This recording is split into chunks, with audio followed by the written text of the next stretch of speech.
तर जरांगे पाटील हे मुंबईच्या जवळ आलेत, मात्र आझाद मैदानामध्ये उपोषण करण्याची परवानगी पोलिसांनी नाकारली आहे। आझाद मैदानच नाही तर मुंबईच्या बाहेर आंदोलन करण्याची सूचना पोलिसांकडून करण्यात आली।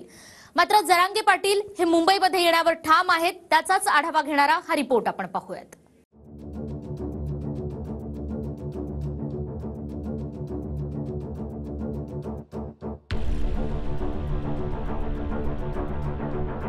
मी जाणार आहे बुवा आझाद मैदानात, संपला विषय। आझाद मैदान सोडणार नाही, मला आझाद मैदान उपोषणाला जायचं। मनोज जरांगे पाटील आता मुंबईच्या वेशीवर आले। जरांगेंचा विराट मराठ्यांचा मोर्चा नवी मुंबईच्या वाशीमध्ये असेल आणि पुढच्या 12 तासानंतर जरांगे पाटील राजधानी मुंबईत पाऊल ठेवतील। पण सरकारकडून जरांगेंची मनधरणी करण्याचे प्रयत्न सुरू आहेत। लोणावळ्यामध्ये अधिकाऱ्यांसोबत जरांगेंची बैठकही झाली, पण ती बैठक निष्फळ ठरली। 54 लाख नोंदींवरून आणि सगळे सोयऱ्यांनाही ओबीसी जात प्रमाणपत्र द्या ही जरांगे पाटलांची मागणी आणि त्यावर ते ठाम आहे। तर ओबीसींना धक्का न लावता आरक्षण देणार असं मुख्यमंत्री म्हणतात। तोडगा तर काढलाच पाहिजे त्यांनी, फक्त आम्ही म्हणतोय त्या पद्धतीने, म्हणजे कायद्याच्या चौकटीतलाच। आमचा निर्णय हा कायद्याच्या चौकटीतला तोच काढावा। 54 लाखाच्या नोंदीबद्दल, त्यांच्या परिवारांना प्रमाणपत्र देण्याबद्दल आणि सगळ्या सोयऱ्यांच्या अध्यादेशाबद्दल याबद्दलचीच आमची भूमिका आहे। त्या भूमिकेबद्दलच आम्ही बोलतोय की तुम्ही द्यावं। आणि मराठवाड्यात खूप कमी नोंदी सापडल्या, एकतर गॅझेट लागू करावं मराठवाड्याचं त्यांनी, आणि ती समिती शिंदे साहेबाची समिती गठीत केलेली ती कायमस्वरूपी 1 वर्षभरासाठी कायमस्वरूपी करावी, म्हणजे वर्षभर नोंदी उद्यापासून ते शोधतील। त्यांची मुदत वाढ देणं गरजेचं आहे। मराठा आरक्षण पण सरकार देणार आहे। मराठा आरक्षण देण्याची भूमिका मी कालही आपल्याशी बोललोय।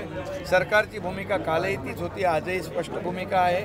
इतर ओबीसी कुठल्याही आरक्षणाला धक्का न लावता मराठा समाजाला आरक्षण देणार। त्या बाबतीमध्ये मागासवर्ग आयोग मोठ्या प्रमाणावर काम करतोय।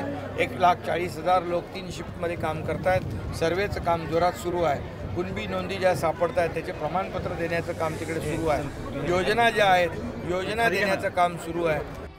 आता अधिकारी आणि मंत्र्यांशी चर्चा करण्याऐवजी मुख्यमंत्री आणि दोन्ही उपमुख्यमंत्र्यांनी चर्चेला यावं असं जरांगे पाटलांचं म्हणणं आहे। लाखोंना मराठा समाज हा आता मुंबईकडे निघणार आहे। आज लाखोंना माझी विनंती आहे, विनंतीच आहे आज खऱ्याने सांगतो, आम्हाला तोडगा काढायचा विनंती मुख्यमंत्री शिंदे साहेबांना, फडणवीस साहेबांना आणि अजितदादांना सुद्धा। तुम्ही तिघही स्वतः चर्चेला या। आता वेगळे शिष्टमंडळ पाठवून उपयोग नाही, तोडगा निघत नाही। तुम्ही मालक आहेत, तुम्ही सत्ताधारी आहेत, तुम्ही प्रत्यक्ष स्वतः हे मी तुम्हाला विनंतीपूर्वक आवाहन करतोय। एकही पोरग मराठा समाजाचा, मी खात्री देतो तुम्हाला माझ्या मराठा समाजाच्या वतीनं, माझं एकही पोरग तुम्हाला काहीही बोलणार नाही, काहीच बोलणार नाही, काहीच।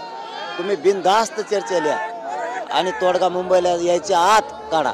आम्हाला मुंबईला यायची हवस नाही, मुंबईला यायच्या आत तुम्ही तोडगा काढा ही आमची तुम्हाला हात जोडून विनंती आहे। जरांगे पाटील यांनाही मी विनंती केलेली आहे की सरकार पूर्ण सकारात्मक आहे। सरकार पूर्ण देण्याच्या मनस्थितीमध्ये काम करतंय आणि देतंय, म्हणजे कुठलंही आश्वासन सरकार न देता डायरेक्ट थेट जे काही देणं आहे, ज्या सुविधा मराठा समाजाला ओबीसी प्रमाणे ज्या आहेत त्या देण्याचं काम केलेलं आहे। आणि म्हणूनच मनोज जरांगे पाटील यांना मी आवाहन केलेलं आहे की जर सरकार सकारात्मक नसेल तर आंदोलन ठीक आहे। सरकार सकारात्मक आहे, त्यामुळे सरकारला सहकार्य करण्याची आवश्यकता आहे। जरांगे पाटील मुंबईतल्या आझाद मैदानावर उपोषणावर ठाम आहे। मात्र आझाद मैदानामध्ये तसंच शिवाजी पार्कात आंदोलन तसंच उपोषणासाठी जरांगेंना परवानगी नाकारण्यात आली आहे। आझाद मैदान पोलिसांनी जरांगेंची भेट घेऊन त्यांना नवी मुंबईतलं पर्यायी मैदान सुचवलेलं आहे। आझाद मैदान पोलिसांनी बजावलेल्या नोटिसीमध्ये नेमकं काय म्हटलंय त्यावरही नजर टाकूया। मुंबईमध्ये रोज 60 ते 65 लाख नागरिक ट्रेन इतर वाहतुकीच्या मार्गाने प्रवास करतात। सकल मराठा समाज प्रचंड संख्येनं आल्यास मुंबईची वाहतूक व्यवस्था कोलमडणार। आझाद मैदानाची क्षमता 5 ते 6 हजारांचीच आहे। यापेक्षा अधिक लोकांची तिथं सोय होणार नाही। त्यामुळे आझाद मैदानात आंदोलनासाठी परवानगी देण्यात आलेली नाहीये। शिवाजी पार्कात आंदोलनासाठी मुंबई महापालिकेची परवानगी आवश्यक आहे, नाहीतर कोर्टाचा अपमान होईल। 26 जानेवारीला प्रजासत्ताक दिनाचा कार्यक्रम शिवाजी पार्कात पूर्वनियोजित आहे। आपल्या आंदोलनामुळे सरकारी कार्यक्रमात अडथळा निर्माण होईल. मोठ्या संख्येनं आंदोलकांना सामावून घेण्याची क्षमता शिवाजी पार्क मैदानाचीही नाहीये. मुंबईमध्ये कोणत्याही मैदानावर मोठ्या संख्येनं आंदोलकांना सामावून घेण्याची क्षमता नाहीये. आंदोलनासाठी इंटरनॅशनल कॉर्पोरेशन पार्क मैदान खारघर, नवी मुंबई हेच मैदान संयुक्तिक राहील. सुप्रीम कोर्ट आणि विविध हायकोर्टाने दिलेल्या सूचनेप्रमाणे आंदोलनकर्त्यांनी रस्त्यावर आणि सार्वजनिक ठिकाणी वागणं आवश्यक आहे. नियमांचं पालन न केल्यास सुप्रीम कोर्ट आणि हायकोर्टाचा अवमान होईल याची नोंद घ्यावी. मात्र जरांगे पाटील मुंबईत आणि तेही आझाद मैदानातच उपोषण करण्यावर ठाम आहे. आझाद मैदानात परवानगी नाकारल्यानं मराठा आंदोलक पुन्हा एकदा हायकोर्टात गेले. नाही, आम्हाला आझाद मैदानला दिलेलं आहे. आमच्या तिथले नियोजन करणारे जे त्यांनी तयारी केली ते करतात सगळे, त्यामुळे काही अडचण नाही आहे.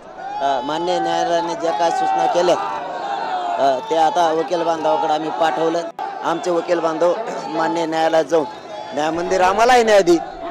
इकडे आझाद मैदानामध्ये आंदोलनाची तयारी सुरू झाली आहे. आझाद मैदानावर नारळ फोड स्टेज उभारणीला सुरुवात झाली. मुंबईच्या आझाद मैदानामध्ये मुंबई पोलिसांनी आझाद मैदानात आंदोलन करू नये आणि परवानगी नाकारलेली आहे मराठ्यांना. मात्र आपण दुसरीकडे पाहतोय की मराठे आक्रमक झालेले आहेत आणि स्टेज जो आहे तो बांधण्याचं जे काम आहे ते मराठा आंदोलकांकडून अशाच पद्धतीनं सुरू आहे. आज रात्रीपर्यंत भव्य असं व्यासपीठ या ठिकाणी उभं केलं जाणार आहे आणि जरांगे पाटील याच व्यासपीठावरून मराठ्यांना मार्गदर्शन करणार आहेत. काही झालं तरी हटायचं नाही, मराठा आता पेटून उठला अशा भूमिकेमध्ये हे सगळे मराठे एकवटलेले आहेत. शरद पवार गटाचे आमदार रोहित पवारांनी मुंबईत पोलीस आयुक्तांची भेट घेतली आणि मराठा आंदोलकांना योग्य जागा देण्याची मागणी केली. पंचालकर साहेब त्यांनाही आत्ताच आम्ही सर्व सामाजिक कार्यकर्ते म्हणून भेटलो. या दोघांना विनंती अशी केलेली आहे की लाखोच्या संख्येने मराठा बंधू आणि भगिनी इथे येत आहेत, लहान मुलं त्यांच्याबरोबर आहेत, तर त्यांचे योग्य असं नियोजन, सोय, पाणी, स्वच्छतागृह असतील आणि इतर ज्या काय गोष्टी लागतात जेवढं शासनाकडनं होतील त्याची तयारी ही खरं तर झाली पाहिजे. आणि त्याच्याचबरोबर पोलिसांकडनं सुरक्षितता असेल, तिथं महिला येणार आहेत आणि त्याच्याबरोबर तिथं कुठं चुकीची गोष्ट होणार नाही याची दक्षता घेण्याची विनंती एक सामाजिक कार्यकर्ता म्हणून आम्ही सर्वांनी केली. जरांगेंसोबत आता मराठ्यांची संख्या वाढत चालली आहे. मुंबईमध्ये येणारच असा निर्धार जरांगे पाटलांचा आहे, पण एवढ्या मोठ्या संख्येनं मराठे राहतील कुठे आणि आंदोलनाला बसतील कुठे हा प्रश्न आहे. Bureau report, TV9 Marathi.